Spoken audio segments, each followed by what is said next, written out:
घोड़ासान वासियों को मिला बहुत बड़ा सौगात। जी आप लोग सही सुन रहे हैं। ढाला वाला रोड था जो जर्जर स्थिति में था, जो आज बनना प्रारंभ हो गया है। इसका काम शुरू हो गया है, आप लोग देख सकते हैं। और ये रेलवे का था, रेलवे से एनओसी लेने में काफ़ी समय लगा।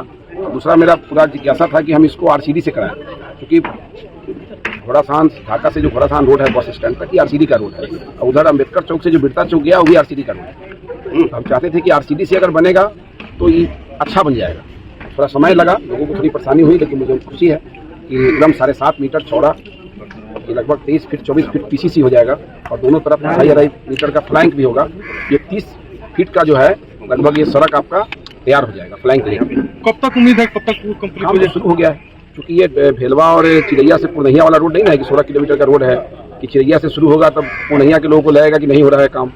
कुछ विरोधी भी राजनीति में होते हैं जिनको काम नहीं दिखता।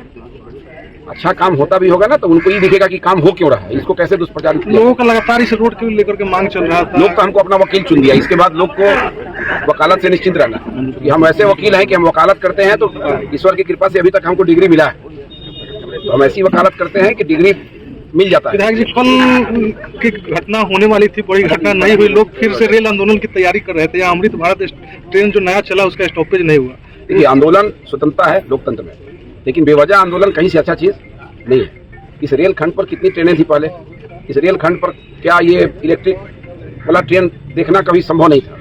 इस रेल का दोहरीकरण हो रहा है इस रेल खंड का, और वो भी चैनपुर से लेकर रक्सौल के बीच में हो रहा है। अगर बरगनिया का लोग आंदोलन कल करे और कहे कि बरगनिया का दोहरीकरण क्यों नहीं हो रहा है, तब क्या होगा? अरे भाई, सरकार सभी एक्सप्रेस ट्रेन को अगर लोकल कर दिया जाए तब भी नहीं चलेगा। घोड़ासान उसके लिए उपयुक्त है, घोड़ासान में उतना पैसेंजर है, इसलिए एक्सप्रेस ट्रेन का ठहराव घोड़ासान में होना चाहिए। चैनपुर मेरा क्षेत्र है, चैनपुर से भी लोग मांग करते हैं, कहते हैं कि हमारे साथ जो है दोहरा नीति होता है, घोड़ासान में रुक रहा है, चैनपुर में क्यों नहीं रुक रहा है। तो रेलवे तो अपना ये उठाता है कि किस स्टेशन से कितना यात्रियों का आना जाना है। रेलवे अपना फायदा भी देखता है, लोगों की सुविधा के साथ साथ रेलवे अपना फायदा देखता है।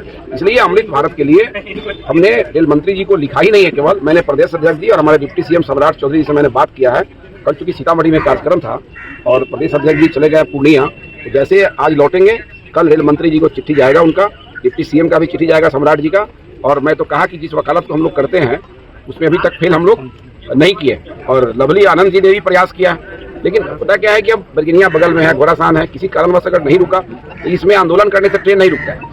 इसके पहले भी आंदोलन हुआ था, उस आंदोलन से ट्रेन नहीं रुका। ट्रेन तो रोकने के लिए सरकार के समक्ष अच्छी वकालत करनी चाहिए। लवली जी यहाँ सांसद हैं, केंद्र में हमारी सरकार है, हमारे अध्यक्ष हैं, हमारे डिप्टी सीएम है, पक्ष रखने में हम कमजोर नहीं है, पक्ष रखाएगा। रमा देवी जी ने तो 1 दिन में ट्रेन रुकवा दिया था, एक याद है आपको? तो 1 दिन में हम लोगों को लोग बताया, और मैं मैडम से बात किया, मैडम दिल्ली में थी और भेंट हो गया रेल मंत्री से, तो 1 दिन में हो गया। क्योंकि यहाँ पर अमित शाह जी को इसका उद्घाटन करना था और ये शेड्यूल जारी हो चुका था। इसके कारण लवली जी ने भी बहुत प्रयास किया है, सांसद जी ने भी प्रयास किया, और हम तो विधायक है भाई, मेरी जिम्मेवारी उतनी बड़ी नहीं है, लेकिन चूंकि सरकार केंद्र में हमारी है तो निश्चित रूप से जिम्मेवारी से हम भाग भी नहीं सकते हैं। और विधायक जी, चुनाव में काफी कम समय बचा हुआ है, सोशल मीडिया पर एक चीज वायरल हो रहा है। ढाका से एक कैंडिडेट है जो बता रहे हैं कि पवन जायसवाल जी बाघ है, और बाघ से बकरी को नहीं लगाया जा सकता। हम तो आदमी है भाई, मनुष्य है। लेकिन वो भी तो कैंडिडेट है, वो बता रहे हैं कि बाघ है और बाघ से बाघ को ही लगाया जा सकता है। उनका शिकायत करेंगे।